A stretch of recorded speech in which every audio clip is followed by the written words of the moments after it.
আসসালামু আলাইকুম সবাই কেমন আছেন? আশা করি বেশ ভালো আছেন। তো আজকে আপনাদের দেখাতে নিয়ে আসলাম চট্টগ্রামের মধ্যে সবচেয়ে ঐতিহ্যবাহী মসজিদ চন্দনপুরা জামে মসজিদ বলতে পারেন। আর চট্টগ্রামের মধ্যে সবচেয়ে কালারফুল মসজিদ হচ্ছে এটি এবং খুবই পুরনো মসজিদ। এটা হচ্ছে প্রায় বয়স 180 বছর প্লাস এই মসজিদটার বয়স।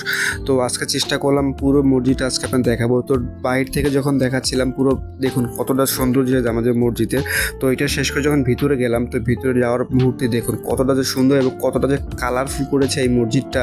আমার কাছে চন্দনপুরে এই মসজিদটা খুব ভালো লেগেছে। একদম রাস্তার খুবই সাইডে বা রাস্তার পাশেই এই মসজিদটা স্থাপিত করেছিলেন। যে স্থাপিত করেছিলেন তার বয়স এখন বা তার আধিপত্য কোনো কিছুই নেই, কিন্তু তার রেখে যাওয়া মসজিদটা এখনও আছে আমাদের মানুষের কাছে, বা আমরা এটা সম্পর্কে বা এটা ইতিহাস সম্পর্কে জানতে পারি।